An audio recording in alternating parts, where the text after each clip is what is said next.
All right, great. Okay, I just want to check in the chat box. Is there anything going on in there? Okay, nothing in the chat box yet. Okay, I hope everybody got my message I sent. Let me just go quickly to what I sent to you. The message from eTutor. Okay. So every time we have a tutorial, I will send a message. I will send just a quick reminder to everyone, because I know you know when the class is going on, but I just want to remind you. So if you go to the message from eTutor, if you don't know where that is, I think you can see it in your platform. It's under forum. Everything's under forum. I cannot add anything on something else. So message from eTutor, today's tutorial 4. So I will send you a message. Now I decided everything that I will use in this tutorial session, tutorial 5, I will put a link there. So there's a hyperlink here. Everything that we discuss in this will be, there will be a link here. All right, so topic 3 and 4, instead of just putting it in topic 3 and 4 in the course content, I will also put it here. I'm covering 2 topics from the course in each tutorial session because we don't have enough time. So I will cover it quickly. When you have time, please go through it in detail. So we'll try to do this today. We'll answer the question in the chat box. Write the thesis statement for my essay. Okay, so that's your first task today. Okay, let's go to the chat box. Write the thesis statement for your essay. Okay, just a short one. Write the thesis statement for your own essay. Remember, you need to have 3 points that you're going to discuss it in body paragraph 1, body paragraph 2, body paragraph 3. So 3 points about the topic of cyberbullying awareness, right? So those of you who is, there's an assignment. Yes, there's an assignment. So you need to do it this week. So some of you have already started last week. Some of you already collected data. Very good.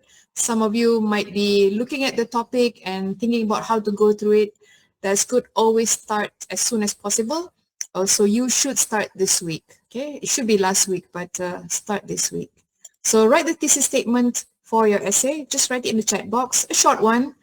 Cyberbullying awareness, you can study it in any way. Cyberbullying awareness should be the responsibility of both parents and school, or because of what reasons? 1, 2, and 3. Okay. Remember, you have to say both because the question requires you to discuss both sides. You cannot say one side only, all right? So remember that both sides need to be discussed. All right, while you're putting it in the chat box, just write your thesis statement very quickly. Also, we'll do a brief discussion of the module, topic 3 and 4, very quickly. We'll do that. And then we'll cover stage 2 and stage 3 of your assignment. We'll take a look at collecting sources. Last week, we looked at your questionnaire. So this week, we'll look at the other part, which is collecting sources using the snowball technique. Remember, they ask you to provide at least 4, right? 3 or 4? Tak apa. If you forget, we will take a look at the assignment brief. How many sources do you need to put in there? All right, and you have to write it as in text and end of text, and you have to use APA citation. Okay, so we'll take a look at collecting sources. I call it the snowball technique. There are many types of techniques, but I'm going to show you how to use a snowball technique where you know that a snowball, if you put a snowball on top of the hill and you push it down from top of a hill with the snow, it will become bigger and bigger and bigger. So how do you want to look for sources very quickly using a snowball technique? Cara yang paling cepat. Ada cara yang macam-macam cara, tapi cara paling cepat adalah snowball technique. And then we'll take a look at other tools, peralatan lain, iaitu consensus, Scopus, I think it's SciSpace, not Scopus, SciSpace, and also Notebook LM. Ada 3 yang very quickly I'll show it to you. And then writing body paragraphs, if we have time, we'll take a look at topic sentences and supporting sentences. Macam mana nak olah body points yang you dah letak dalam outline tu, macam mana olah kena jadi sentences. Okay, jadi ayat-ayat yang tersusun. Dan juga the last one, if we have time, we'll talk about organizing ideas using point by point and block style. So you can see there's a YouTube video down there yang saya dah bagi dah ni. So this YouTube video is actually, okay, this professor, he explains it very well.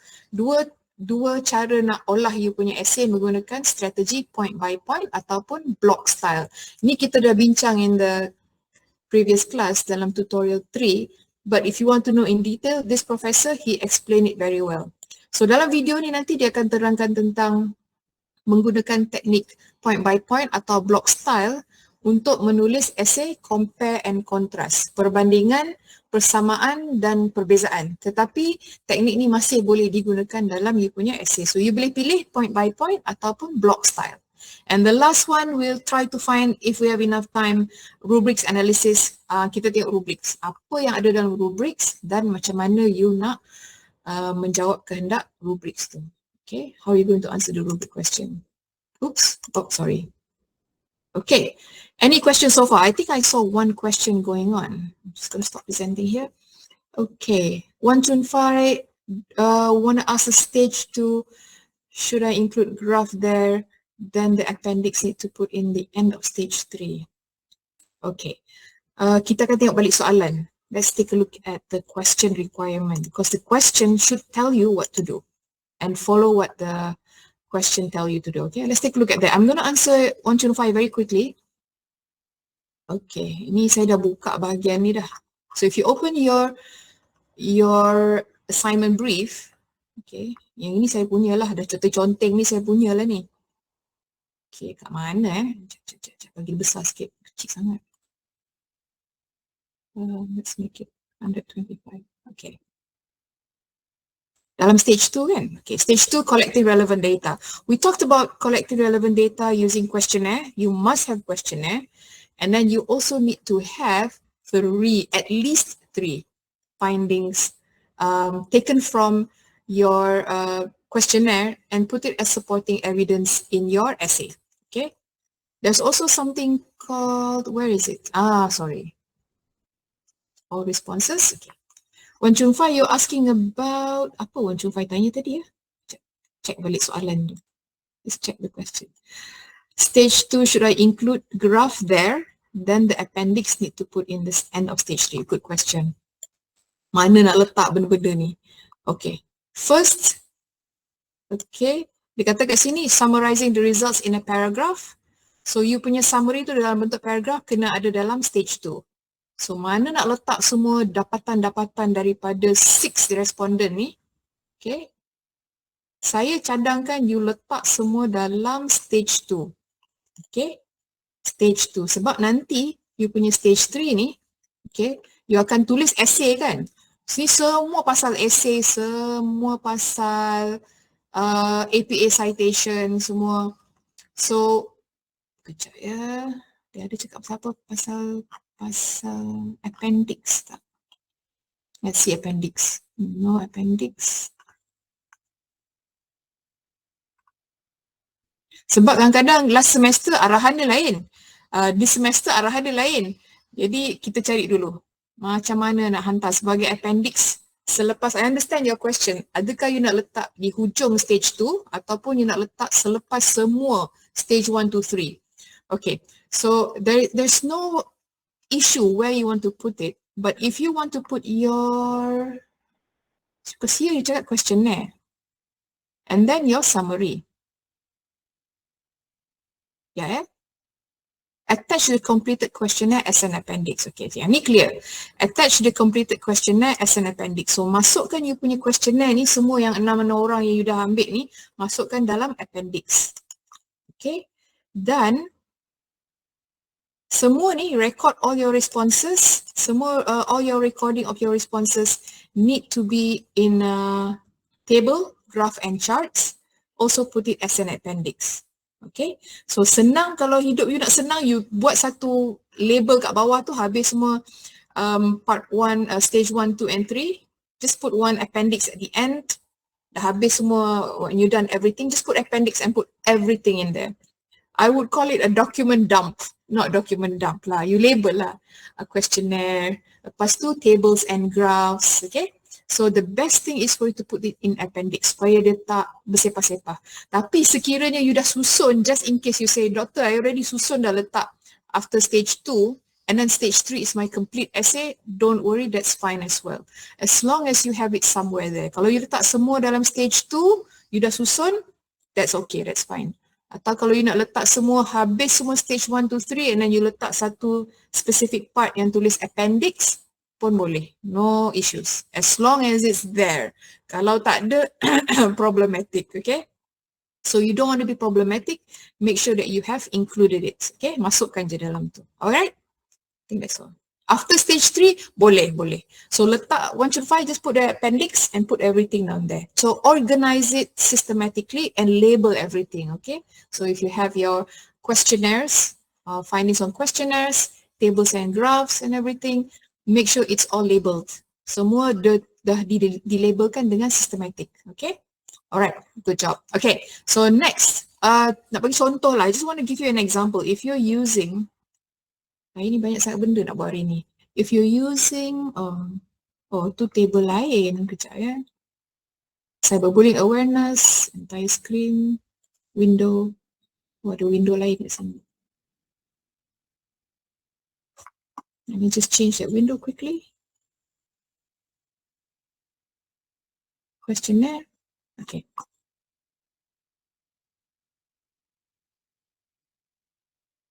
I hope it works. Okay.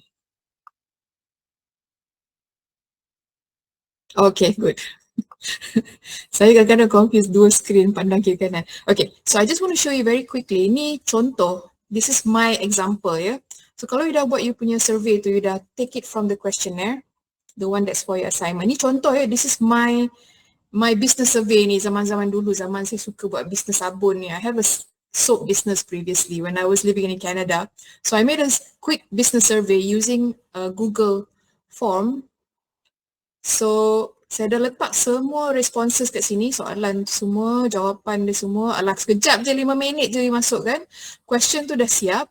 Yang paling best lah Google form ni, dia boleh tabulate you punya response. So you akan nampak bila semua orang dah jawab nanti, macam saya ada 12 orang, I have 12 respondents, you akan nampak 12 respondents and semua jawapan mereka dalam bentuk table, dalam bentuk chart.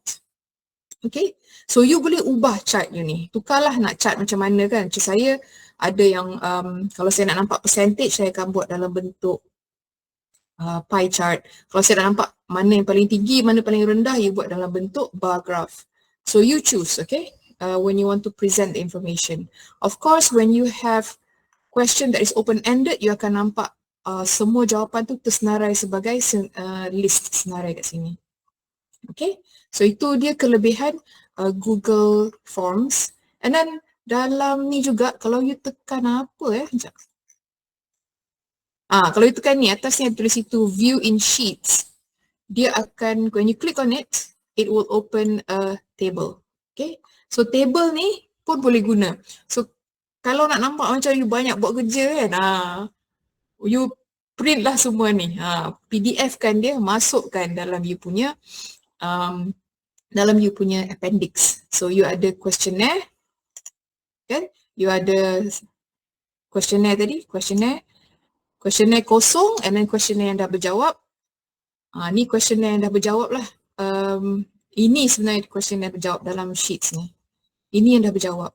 So you akan nampak umur diorang, gender, whatever that you have found as your respondents' answers. Okay. Saya ni panjang gila ni Tak adalah panjang gila, banyaklah soalan dia. And then you just print it and save it as a PDF and put it as your appendix. Okay, so nampaklah sebagai hasil kerja ataupun you punya evidence that you did your research. Alright, everybody? This one's pretty simple. Okay? Okay. Any questions? Put it in this, put it in the chat box. Okay, I'm glad I answered the 1 to 5 question.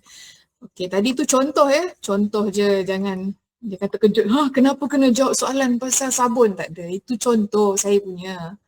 Okay, so we already take a look at that. Anybody have any? I'm just going to go quickly in the chat box and see if you have given me any thesis statement.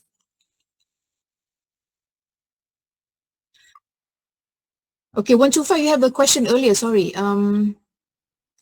All questions put in stage 2, 11 question tu, so sebelah soalan questionnaire tu, you have to put it in your appendix. Okay, if you don't have a special section in stage 2, put it in appendix.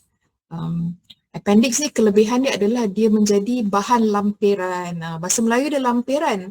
Lampiran tu maknanya semua benda Allah yang you guna untuk you punya research. Ada surat menyurat ke, kebenaran ke, questionnaire ke, tables and charts ke, senarai nama ke. Kadang letak surat menyurat, things like that. Ada, it could be approval, semua letak dalam appendix. So appendix namanya lampiran. Letak je dalam tu. Okay, how to make it as appendix? Just put a label on top appendix. Okay, I can see then that you say, while parents are often viewed as the primary guardian of children's online behavior, okay, schools possess institutional structures that enable systematic cyberbullying education. Number 1, thus a balanced examination of both responsibilities is necessary to determine the most effective preventive framework. I have 2 issues there. 2 issues. Number 1, it doesn't seem to be clear that this is your thesis statement. So remember, thesis statement must be clear. It is a statement that you hold on to as your belief, or you want to explain it in your essay. So ada certain parts yang you boleh buang supaya dia nampak lebih jelas, okay? So first part tu okay. While parents are often viewed as the primary guardian of children's online behavior, schools possess institutional structures that enable systematic cyberbullying education, okay?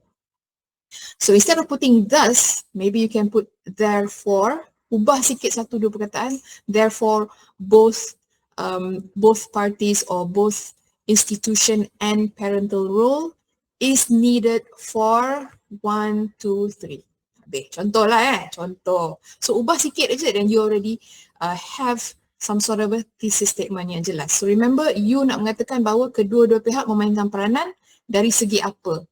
Adakah sekolah memainkan peranan dari segi menyediakan kurikulum, menyediakan kursus-kursus, menyediakan program-program dan kursus tu di mana? Dalam sekolah ke, dalam kurikulum, ataupun di luar kurikulum, dalam co-curriculum? Which one is it? You have to specify in your body paragraph. And then parents pula. Parents main peranan macam mana? What is their role? Are they playing role only at home, or are they going to be playing an active role also in schools? PIBG, peranan Persatuan Ibu Bapa dan Guru. Are they going to be active participants, monitoring progress of the students? Program-program khas yang dibina di sekolah ni, adakah dia melibatkan ibu bapa juga? Sebab sometimes parents are not aware of cyberbullying, betul tak? Sometimes schools are aware of it, but parents are so busy, they don't have time to be aware of cyberbullying. Alright? So I want you to be careful when you are giving your thesis statement, you kena clearly cakap, saya nak bincangkan apa. I'm going to talk about the parents' role as doing what and the school's role in doing what. Okay? So that's a thesis statement. Okay, so your thesis statement done is alright, but you have to modify a bit. So make it clearer. Okay, 1, 2, 5, this essay discuss, okay. Bila start this essay discuss, saya tahu dah, ni traditional. This essay discuss whether cyberbullying awareness be formally taught in school program or should it remain primarily as parental responsibility by examining the role of school-based education, the importance of parental guidance at home, and the need for shared responsibilities between schools and families. I like that. That sounds legit. That sounds, I understand what you mean and I know where your discussion is going. So when you're doing this kind of thesis statement, yang ketiga tu, the third one, need for shared responsibility between schools and families, are they equal responsibilities? Adakah ia 50-50? Adakah ia lebih ibu bapa? Ataupun ada peranan sekolah tu sedikit, there's a small percentage of the school, you need to spell it out, okay? Because now you have to say equal responsibility or there's more responsibility on another part.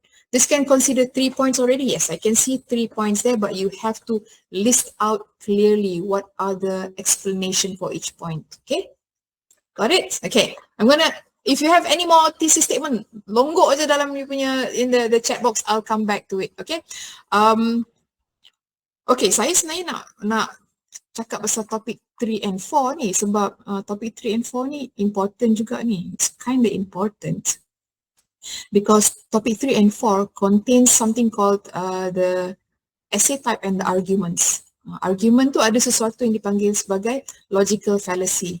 Sesuatu yang logik tetapi salah. Macam mana sesuatu tu logik tetapi salah? Contoh Contoh, logical fallacy. Ini saya memang suka topik logical fallacy ni. Okay, we'll take a look at it. Logical fallacy, when you go into this topic later, we'll talk about logical fallacy. What is logical but false? Sesuatu yang logik boleh diterima akal tetapi salah. Contoh, lampu kuning dekat traffic light tu yang bawa kereta. Ada lampu merah, kuning dan hijau kan. Lampu merah, you kena buat apa? What do you do when you see a red light, traffic light? What do you do? Red light at the traffic stop. Stop, yes, 1, 2, 5, stop. Green, what do you do? Bila hijau aja, go, okay. Bila kuning, apa you buat? When it's yellow, what do you do? Okay, 1, 2, 5, that's correct. Logically, you should slow down and stop. Ready to stop, betul Mira Nabila. Muhammad Fitri, it still can go. Okay, this is what we call logical fallacy. Logic you terima akal, boleh jalan lagi. Tapi salah. Okay, kalau ikut undang-undang, kalau you jalan, kalau you terlanggar kereta orang, that's it man. Okay, so logical fallacy maknanya sesuatu yang diterima akal tetapi sebenarnya adalah salah. So contoh yang saya bagi tadi, lampu kuning walaupun kita terima akal, boleh jalan, masih boleh lagi, boleh pecut lagi, tapi sebenarnya dah salah. You kena slow down your car. Okay, and get ready to stop. Okay, we are all guilty of this logical fallacy, don't worry. Okay, saya bukan polis. Saya nak bagi tahu ada sesuatu yang bila kita bagi hujah kita, when we give our arguments might not sound logical, but can be false. Boleh diterima akal tapi kadang-kadang salah. Okay, so unit 3 and 4 dalam you punya modul akan cakap pasal essay. Saya nak lalu quickly pasal burger ni. Lapar lah doktor. Okay, every time I show this, essay adalah seperti burger. Macam you boleh nampak kan dia ada structure kan. So kalau you ambil roti, timun, tomato, daging tu semua kan, you masuk dalam mangkuk and then you kacau kan. Adakah ia masih burger? Soalan saya. Kalau you ambil burger ni masuk dalam mangkuk and then you mix it around, is it still a burger?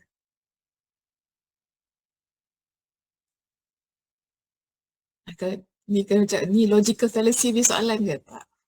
It will not be a burger. It has the ingredients of the burger, right? 1, 2, 5 and Fitri, it still has the ingredient of a burger, but it doesn't look like a burger anymore. Okay, so kalau kita tulis essay, kita kena ada isi dan structure, the content and the structure. Kalau you ada isi, tapi structure berterabur habis. Penting tu. So, what is an essay? A short piece of writing is structured. It has an audience and a purpose. Ni soalan untuk OCP, Online Class Participation 2 kan. Cakap tentang audience and purpose. Okay. So kita kena ada audience and purpose. Macam you punya assignment you ada audience, iaitu penilai you, the academic evaluator, which will be your grader, orang yang akan menilai essay you, dan mereka akan tahu apakah tujuan dia. Tujuannya adalah untuk menilai kedua-dua pihak, sama ada school and the parents are going to be responsible for cyberbullying awareness. So ada purpose, ada audience. Okay, then it has the essence of the burger. Yes, the essence is there, but the look is no longer there. It presents itself as a bubur or salad lah kot. Okay, alright, so planning essay, I'm not going to go into detail, but you know that there are different stages to essay planning: the pre-writing, draft, editing, and final draft. All of this you can read it in your textbook, which is in unit topic 2 and topic 3 and topic 4. But I want to go quickly. There will be also a topic on discourse markers. Discourse markers ni semua yang you gunakan untuk memberi, what's it in Malay, penanda wacana. The one that is to show steps. You have firstly, secondly, thirdly, and then you have words like as a result, consequently,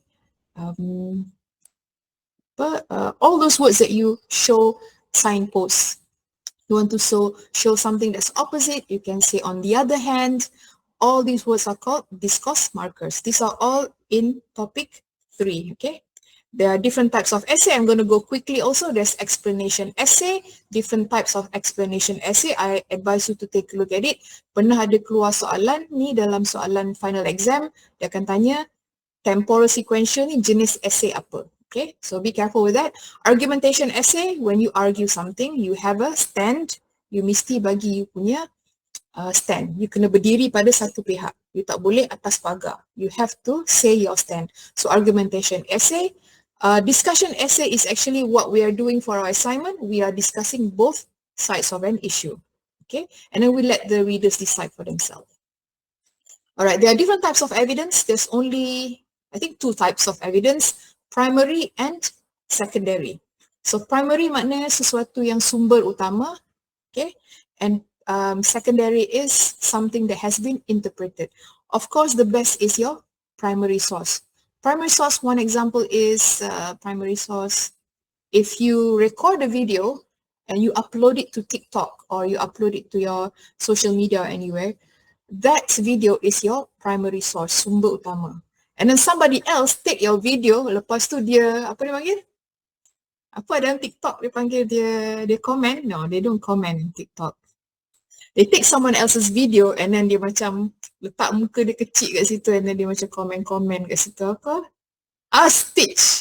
Yes, stitch and repost. Kalau dia stitch and repost tu dia kata tengok ni apa ni ada ni kan. Okay. So stitching reposting is already secondary source sebab you dah boleh edit, you dah boleh tukar-tukar benda tu.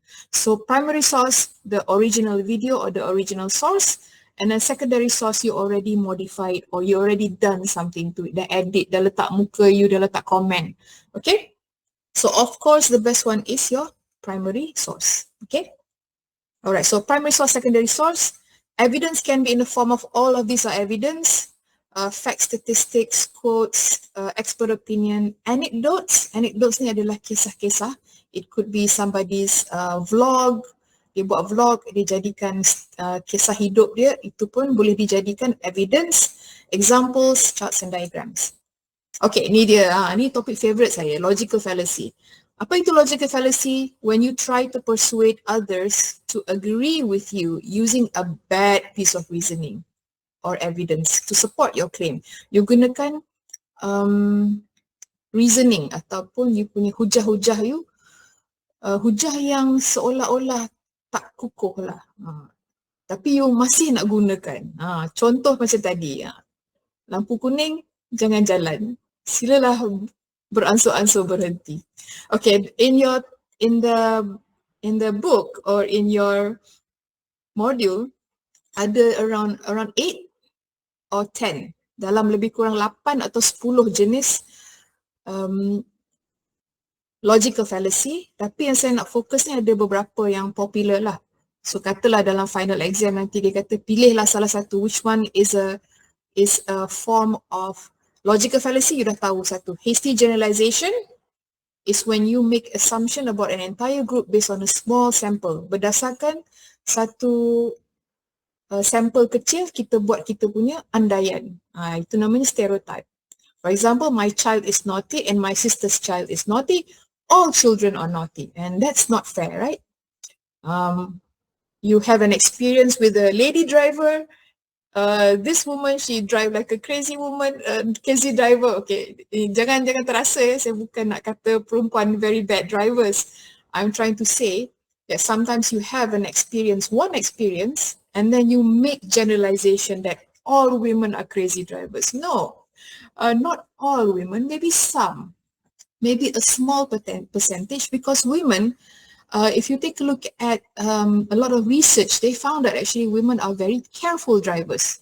Secara umumnya wanita lebih berhati-hati. Yes, Fitri, you wonder about that, right? But we are actually saying that women are actually very careful. But there are some cases where women are not careful, and you highlight that and say, because of my experience, small experience with 1 or 2 drivers, I find that I'm generalizing all women are dangerous drivers. So this is what we call generalization. Hasty generalization, membuat satu kesimpulan secara terburu-buru. Hasty generalization. So another name for it is you call it a blanket generalization. You kata semua macam tu. Okay, tak semua macam tu. Okay. Okay, confused? Careful woman. About careful woman, okay, don't be confused, don't worry. Women are actually careful drivers. This is what the research says. Berhati-hati. Tapi kadang-kadang terlalu berhati-hati pun bahaya juga kan. Sometimes a bit too careful is also not good. Right? So you have to be on a average careful, I guess. Okay, post hoc. Post hoc ni nama is another Latin name for the word false cause. Penyebab yang salah. Okay, false cause macam mana? You say after this, therefore because of this. Okay, you assume one event comes after another and making the first event as the cause. Okay, ada dua kejadian yang berbeza. Kejadian yang pertama tu berlaku, kejadian yang kedua tu berlaku selepas kejadian pertama, and you kata kejadian pertama adalah penyebab kepada kejadian kedua. Contoh, the government increased taxes on cigarettes. So, kerajaan menaikkan tax, cukai ke atas sigaret, rokok. And then the number of smokers have also increased. Kejadian yang berasingan adalah kadar perokok meningkat. So soalan ni adalah adakah kerajaan bertanggungjawab dengan peningkatan kadar perokok? Sebenarnya tidak. Sebab dia dua kejadian yang berbeza. Tax tu meningkat, kadar perokok meningkat, tak ada kaitan. Okay? So this is what we call post hoc. You have to analyze, is this really the reason why something happens? Okay? So that's one, post hoc. Ada banyak contoh lagi. Banyak saya tak ada masa je nak discuss. I like this topic because we can take a look around us and see what are logical fallacies. Okay, so already 9 o'clock, I have to move quickly. And the last one is called, satu lagi je lah, ad populum. Ad populum datang dari perkataan popular, maknanya terkenal, semua orang buat. Okay, another name for ad populum is bandwagon fallacy. Bandwagon ni maknanya semua orang masuk dalam satu bandwagon and then kita jalan sama-sama. Okay, claiming that because it's popular, it must be true. Semua orang buat, maka betul lah. Sebab semua orang buat. Dia buat, yang ni buat, betul lah tu. Tak boleh, itu namanya ad populum. Okay, contoh, 90% of Malaysians have computers at home. Malaysians are technology savvy people. Ni example lama ni. 90% of Malaysians have smartphones. Malaysians are smart people. Tak betul. Okay, so ad popular means because everybody's doing it, it's popular, so it must be true. Semua orang langgar lampu kuning, maka dibolehkan. Itu pun bentuk bandwagon fallacy because everybody's doing it, so it must be true. It's not true. Okay? Okay, I'm going to skip. Macam-macam ada appeal to pity, ada macam-macam lagi. So dalam muka surat 50 hingga 61. So you can discuss about how to avoid them. Okay, ada macam-macam cara nak elakkan. So paling penting you kenal pasti, you have to identify, is this really a strong argument or is this a really weak one? Okay, especially when you're writing your essay nanti. Adakah ini boleh pakai ke tak boleh pakai? Okay, I think that's all for this one. Any questions so far? Ni tentang unit 3 and 4 tadi. Saya nak masuk dalam chat balik. I just want to go into the chat and see if anybody added any thesis statements. Okay. Okay, then you're asking, does the thesis statement need to include the 3 points of the body paragraph? Yes. Okay, you can mention it in general, secara umum, ataupun you akan mention secara spesifik dalam you punya thesis statement. Tetapi you tak boleh ulang perkataan yang sama. When you write it in your body paragraph, try to paraphrase it. Ubah perkataan sikit-sikit. Okay, so just try to modify a few of those words in the sentence so that it doesn't look like you copy daripada thesis statement and then you paste ke dalam your body paragraph. So ubah sikit-sikit. Okay, slow down and stop, ready to stop. Okay, I'm just going to go through. Okay, I see another. Siti Nadia, raising awareness of cyberbullying is very important. The fact that cyberbullying can occur at any time and may be untraceable due to the rapid and uncontrollable spread of information or anonymity of perpetrators. Therefore, addressing this issue is shared responsibility that requires both parental guidance and school-based education program. Okay, ini dah introduction paragraph ni, Siti. Oi, panjang. Okay, this is a good example of an introduction paragraph. You talk about the general idea, the definition, you masukkan general idea apa cyberbullying awareness ini adalah sesuatu yang terkini, everybody must know about it, and then you give a little definition of cyberbullying is what and cyberbullying awareness is what, and then you go into your thesis statement. Your last part tu ada thesis statement, tapi thesis statement tu macam, therefore shared responsibility that requires both parental guidance and school-based education programs. I like this. This is what I call a very general one. You cakap adalah tanggungjawab kedua-dua belah pihak, tapi you tak spell out apa dia tanggungjawab tersebut. Kalau you boleh spell out what is it, Siti Nadia? Dari segi apa? Daripada segi providing a safe space for children or teenagers, providing a safe space for teenagers to talk about their experience, and also providing formal educational programs. Contohlah, you sebut aja 1, 2 atau 3 kat situ. So bila you sebut tu seolah-olah pembaca nanti akan tahu automatically you akan cakap pasal 3 benda ni saja. Okay. Paraphrase, okay. Paraphrase, you have to paraphrase it. You cannot copy and paste whatever you have in your thesis statement and put it in your body paragraph. Ubah sikit-sikit. Okay, put your thesis statement in there. I'll take a look at it. Okay, we already done about, kita dah tengok tadi. Okay, let's see. Okay, video pasal block and point by point tu, I think you can watch it by yourself. Apa lagi kita talk about? Let's talk about, okay, let's talk about body paragraph dengan body paragraph 1, 2, 3. Macam mana you nak kembangkan body paragraph 1, 2, 3 tu? Si topik ni dah sudah. Okay. Let's do outline first. Sebab saya tak boleh buka 2 dalam ni, nanti kan penuh screen ni. Okay, ni ada satu contoh. This is one example of, mana saya letak tu? Okay, sini. Okay. So this is an example of an essay. Sorry, yang you nampak tu bukan essay, yang you nampak tu outline. Okay, yeah. So this is an example of an outline. Contoh ya, ni contoh. Sebab saya tak boleh lah bagi contoh yang saya buat. Seolah-olah soalan bocor nanti kan. Okay. So I'm going to give you an example of another topic. This was done by another student in a different country. Student saya dalam negara lain lah. So soalan dia adalah, rainforests are being destroyed. Discuss the causes of destruction, focusing on logging, mining and agriculture. You dah nampak ada 3 benda yang dia nak cakap. So you dah tahu dah, thesis statement dia akan cakap pasal logging, mining and agriculture. And the effects on environment and humans. Nah, ada cause and effect ni. Causes of destruction, and then effects on environment and humans. So 3 body paragraph cakap pasal causes. Dia longgokkan 3 causes dalam satu paragraph. And then effects dia akan jadi 2 on environment and humans.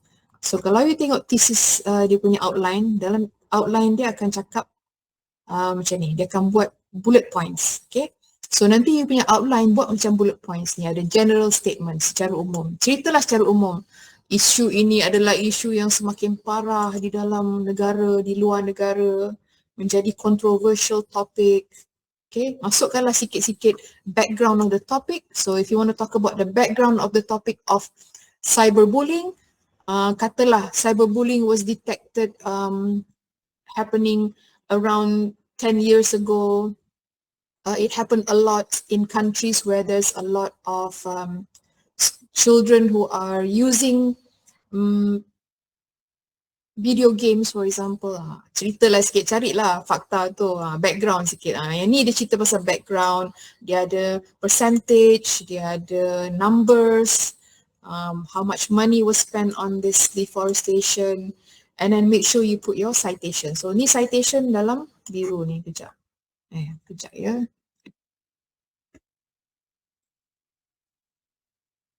Hang on. Just give me a second.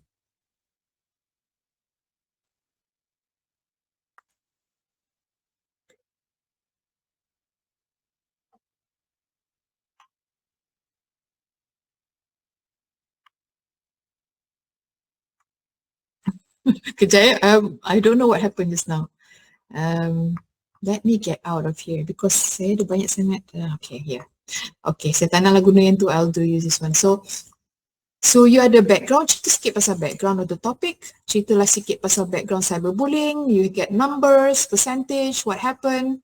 You can put in a definition of key terms. So definition of key terms ni adalah kata kunci yang you gunakan dalam you punya essay. Essay you kata kunci adalah cyberbullying awareness. So you can make, you can find the definition and put the definition there. What is cyberbullying?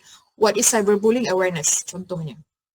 Okay, so ni cara-cara nak kasih cantik you punya introduction, cakap kenapa, tell us why the topic is important, and then you give us the thesis statement. The last one saya pecahkan macam ni sebab student saya ajar masa tu dia panggil aim of the essay, but the technical name of it is thesis statement. So thesis statement we'll discuss 1, 2, 3.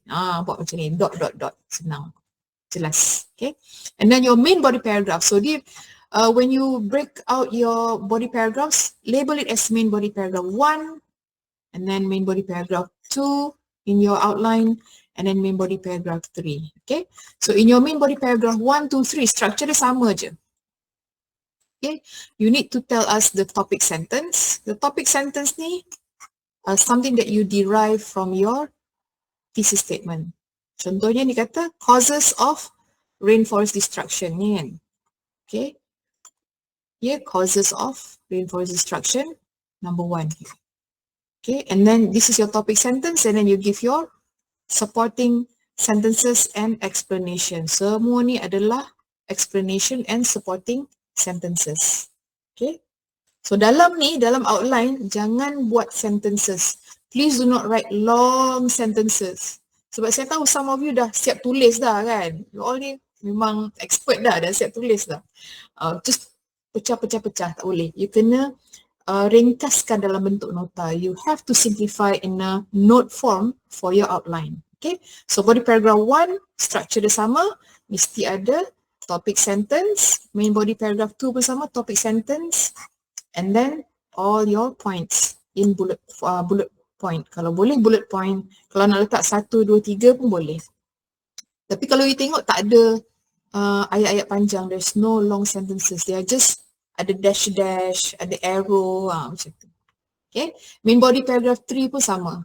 Okay, this is your topic sentence, apa dia isu utama yang you nak bincangkan, dan ini adalah explanation, examples, and also all the supporting details for it. Okay, so that is your body paragraph 1, 2, 3, and the last paragraph will be your conclusion. Still in your outline, masih dalam outline you, which is your stage 1. Conclusion dah kena ada. Okay, some people say, but doctor, conclusion saya belum ada lagi, ini baru outline. Yelah, outline tu dah kena lengkap. Introduction, body, and then conclusion. Because later in your essay, you have to write the whole thing. Okay, so make sure apa yang you tulis dalam you punya outline ni sama dalam you punya essay. So, structure saya adalah conclusion, saya akan restate the aim, saya akan cakap balik saya punya thesis statement tapi paraphrase, ubah sikit. Okay, and then you give a summary of the 3 main points, sebutkan balik 3 isi utama yang you dah bincangkan, and then you have to prepare 2 of the following. This one I will discuss it in either the next in the next class, in the next e-tutorial, or e-tutorial number 6. Okay. Okay, when you want to do your conclusion, you kena ada you punya voice. Mana dia you punya kata-kata, mana dia you punya buah fikiran. Sebab sebelum ni, semua ni, body paragraph 1, 2 and 3 ni, semua daripada research, daripada orang lain kan. Mana dia you punya voice, where is your opinion. Your opinion comes in your conclusion paragraph. So it can be opinion, your own opinion. It can be a further research. or future development or anything you want to comment on the topic, right? So this is how I would structure my essay. Okay, so ni outline. So outline dah sudah, bila you nak tulis nanti, hang on, no, it's not showing. When you want to write, just give me a second. Okay, when you want to write, you will have to, okay, this is the example. You will have to use the same outline and you have to expand on the notes. You kena tambahlah nota-nota tu sikit sebab sekarang ni tadi nota tu pendek kan, ringkas kan. So sekarang you kena tambah. Okay, so body paragraph 1, you nampak introduction dia, general statement, lepas tu dia ada citation everything, and then kalau you tengok sini, sekejap ya. Saya tak boleh scribble lah ni. I can't scribble on here. Okay. Let me just try to scribble. Saya conteng sikit lah. Dekat ni. Mana tadi? Pen. Okay. Okay, sorry. The aim of this essay is to discuss the causes and effects of deforestation. Ni saya dah nampak ni dia punya thesis statement. Firstly, saya tahu ni body paragraph 1 dia. Blah, blah, blah, blah, blah. Body paragraph 1 dia akan cakap pasal 3 isu such as commercial, logging and mining and agriculture. Lepas tu, dia akan buka another new paragraph. Secondly, discuss the effects. Effects dia akan cakap dalam 2 different paragraph, climate change and the effects on indigenous people. So, ni adalah isi utama yang akan dibincangkan oleh penulis tersebut. Ni thesis statement. So, clearly, your introduction must have thesis statement in the last sentence of your paragraph, of introduction paragraph. Okay? Alright. Any questions so far? No questions? Everything okay, good. Everything's fine. Okay, so if you continue to read this example, you just click on the one that I have provided in your message from the tutor, ni akan keluar. So, main causes of deforestation, dia cakap pasal body paragraph 1, body paragraph 2, body paragraph 3, and then dia punya conclusion. Okay, alright. Ni ada references. Last kali references lah, jangan lupa references ya. I think that's all that I want to share with you so far. Any questions? Anything that's not clear? Macam mana tu you punya outline mesti sama dengan you punya samalah. Dia mesti menyerupai you punya essay. Essay menyerupai outline. Okay, sekejap ya. 1 minute. 1 second. Okay, got it. Any questions so far? Just checking this one. Paraphrase. Okay, stage 1, 1 to 5, stage 1 is your outline. Okay, outline tu adalah you punya stage 1. Okay, appendix after references. Appendix biasanya selepas references, betul. So your references must come immediately after your essay.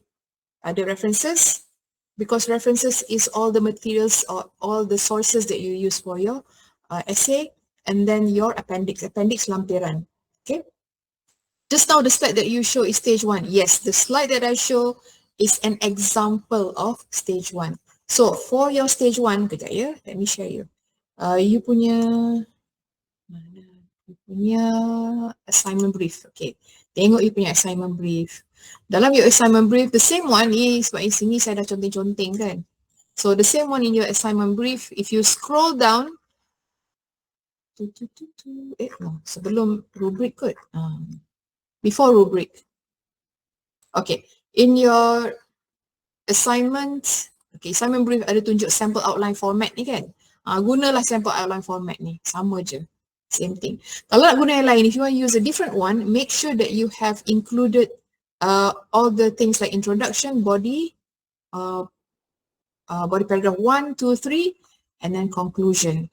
Make sure that you have included thesis statement in your introduction sebab itu yang akan dikira markah. Okay. I'm going to take a look at the rubric now. Sebab rubric ni penting. So let's take a look at the rubric.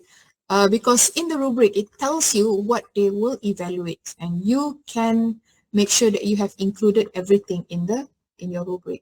Pastikan yang kita dah masukkan apa yang perlu dimasukkan. Besar sikit.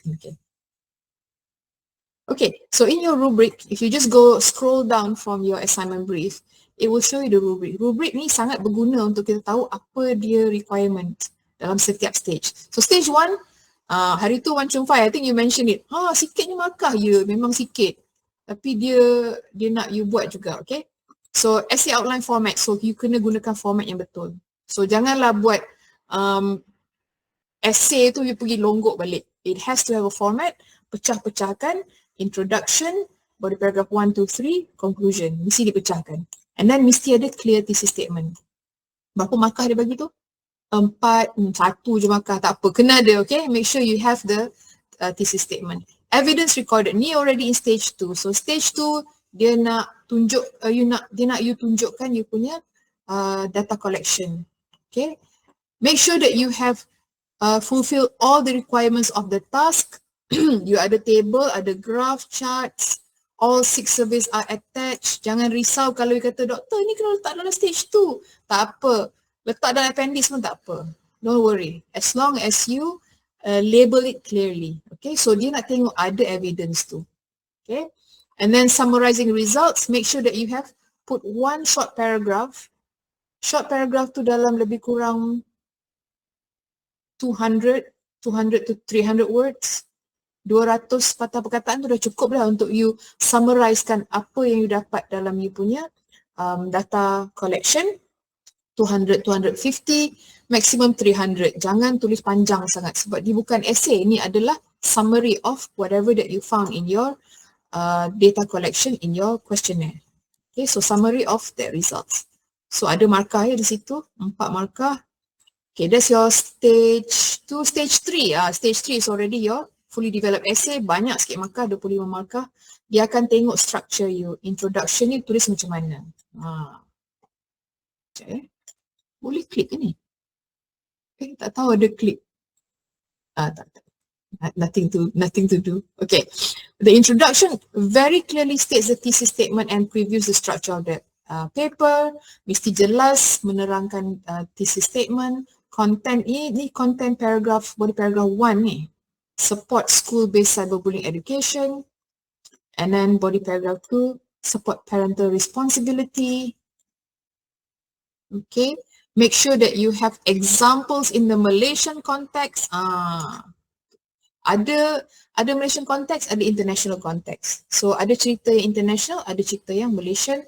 And then inclusion of stage 2 finding. Apa yang you dapatkan dalam stage 2 tadi tu, you punya questionnaire tu, you dah masukkan dalam you punya body paragraphs. Okay. Meaningful, effective and coherent inclusion of the 3 findings in stage 2. Ada 3 dapatan yang you mesti masukkan dalam stage 2. Dalam stage 2, masuk dalam you punya essay. Mesti masuk. And then conclusion. Conclusion skillfully reinforces the thesis and gives closure to the essay. Okay, so as long as you follow the structure, it should be good. Okay, also there are marks for your language and sentence skill. Dia bagi markah untuk penggunaan gaya bahasa. Okay, tak ada error, tak ada funny sentences, weird usage of AI. Kat mana itu saya nampak? Saya dah nampak tadi dia komen. Kalau ada guna AI dia tolak markah tau. Edit lah ya. References. A reference of more than 4 relevant articles. Kena ada lebih daripada 4 sources dalam you punya references. Kalau 3, dia akan tolak markah. Dia kata, ni, reference of fewer than 4 articles. Dia akan tolak markah. Dia bagi markah sangat, dia akan tolak markah lah. So you mesti pastikan sekurang-kurangnya 4. Okay, yang ni adalah markah untuk online class participation, OCP 1 and 2, quality of posting. Saya kena bagi tahu juga ni, ada 10 markah, dia akan bagi markah daripada segi quality of posting. Quality of posting, kalau you ada baca komen saya, I already ask you to provide more real life example. So katakan you bekerja dalam bidang hospital. So you say, one such example is in my workplace. I work in a hospital as a nurse. And as a nurse, I have to write clear communication. Although my communication are all technical, I still have to consider blah, blah, blah, blah, blah, blah, blah. Cerita lah. In one situation, I was talking to a doctor and my communication was not clear and the doctor got confused. I had to go back and rearrange my points when I'm communicating with the doctor, and that has improved my communication. So ceritalah sikit you punya own experience, very personal. Kenapa? Sebab okay, kalau you tengok dalam you punya rubric ni, dia ada kata comments are relevant, not in the right form or heavily generated by AI. Dia orang akan tengok, sebab AI ni mudah sikit nak kesan tau, dia ada structure dia. Rupa dia lebih kurang sama je. Dia ada banyak yang berbentuk general. So AI usually gives answers that are very general. So in order for you to have a quality response that looks like, you can use AI to help you to structure your sentence, but you still have to include your own experience. Masukkan pengalaman you, okay? Jangan bagi terlalu singkat. Jangan kata I agree. Dah tak boleh. I agree, but how do you agree? Where do you agree? Okay? Alright, I think I've already covered all the points here. Okay, so rubric ni tengok balik. Okay, so rubric is important because it tells you what you have to, what is the quality of your writing that they require. Okay, any questions so far? I'm going to stop presenting this one. Mana ni tadi? Okay, laju pula dia. Yes, 125, that was in stage 1. The outline was stage 1. Can we post our survey link in the assignment forum? Survey link in the assignment forum. Kenapa nak letak survey link kat situ? Nak suruh semua orang jawab ke? Boleh, tak ada masalah. But the issue is everybody your target audience? Okay. It's best that you try to connect with your friends and try to get them to help you out. Okay, so kalau ada kawan-kawan yang kenal ramai orang ke, dia boleh distribute questionnaire ke, katakan if you are a teacher in the school, that should be easy, but if you have neighbors, kalau ada jiran-jiran ke, just give them the link, or kalau dah jadikan di dalam bentuk QR pun boleh juga, you can use a QR. The link can be changed into a QR and they can answer your Google Forms in the form of a QR link. Okay, so I'm not going to say no, you can share it, but then everybody's answering everybody's question. Nanti macam mana nak kata, dia akan skew you punya dapatan. Hasil dapatan you akan menjadi sesuatu yang tidak menggambarkan reality. It's not the real situation. I know it's just 6 people, hanya 6 orang aja kan. 6 kan? 6 orang je. Jiran kiri 2 orang, jiran kanan 2 orang, jiran depan 2 orang. Okay. Dia orang tanya, doktor kalau saya duduk apartment macam mana? Jiran tingkat bawah ke? Tanyalah sesiapa. Get someone to help you. I'm sure people will be helpful, okay? OCP forum, can we comment or engage with other posts and then add those in? Absolutely, absolutely. That's encouraged. So if you see someone else's, for example, Dandan, you see someone else, for example, Hawa, he answered something very interesting. And then you see maybe Siti Diana, she answered something that's very related to you. Go ahead and comment about it and say, hi, I find that your comment is very related to mine. And I think I want to contribute by saying that I agree with what you say because I also work in the same environment and I use the same strategy. Or you can say, although we work in the same line of job, I have a different way of handling the situation. Saya ada cara lain atau cara yang berbeza untuk mengatasi masalah ini. You comment, go ahead and comment, okay? Because it's not just me and you interacting, it's also you, me and other students interacting. Okay, 125. Try to use AI to restructure my sentence but detected as AI written. Okay, one way for you to modify it so that it doesn't look or doesn't sound to AI is to break up some passages, pecah-pecahkan, and then you campurkan dengan you punya own ideas. So add in your own ideas by breaking up some parts of those AI so that it doesn't look entirely AI. Okay, so dia punya isu adalah penulisan tu terlalu AI ataupun entirely in AI. So AI is okay, but not 100%. So break it up, your paragraphs or your responses, and then make sure that you comment and write something that is very personal to you. Okay, so that will be my advice. Tool, I haven't found any other tool yet. Okay. Alright, okay, dah nak habis dah. It's already 9:31. Can I just show you very quickly, paling cepat lah ni, a very quick tool, satu tool, kat mana tool tu? Kejap, dah lari dah. Ni, saya guna Consensus, nama app tu adalah Consensus. Share. Okay. Consensus AI, yes. So you can see here, saya dah bagi soalan dah kat dia. Consensus is a very, very useful tool. You boleh guna Consensus, you boleh guna SciSpace, SCISPACE, ataupun you can use Notebook LM. I can show you Notebook LM and SciSpace in the next class, but this is the one I use with Consensus. Consensus, saya tanyalah terus soalan, cyberbullying prevention, should cyberbullying awareness be formally taught as a part of school program? Dia kata sini, yes, 75%. So, kalau you click on this, 75%, dia akan bagi you semua citation berdasarkan what they found. Okay, so they even put it in the form of a table and summarize it and explain to you what are the aspects of cyberbullying awareness that schools and parents need to be aware of.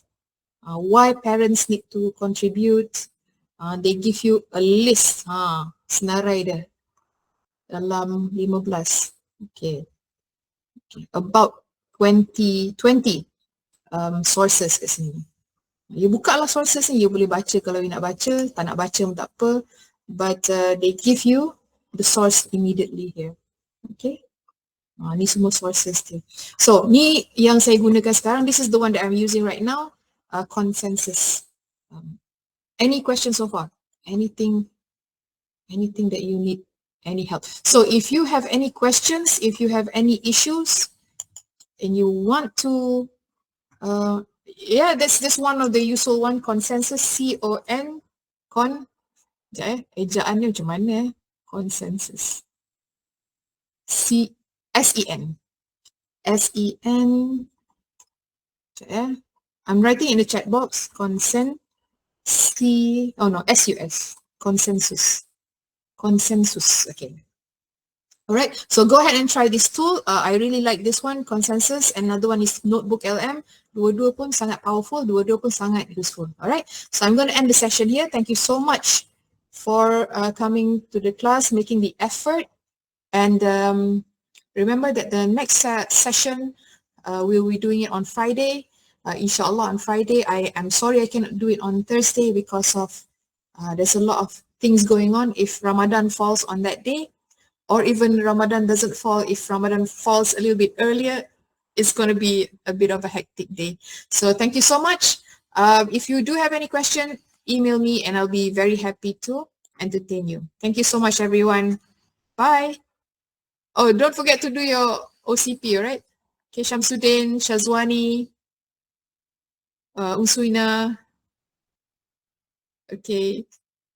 Have a good one, everyone. Bye, Siti Samia, Alazim, Fitri. Have a good one. Bye.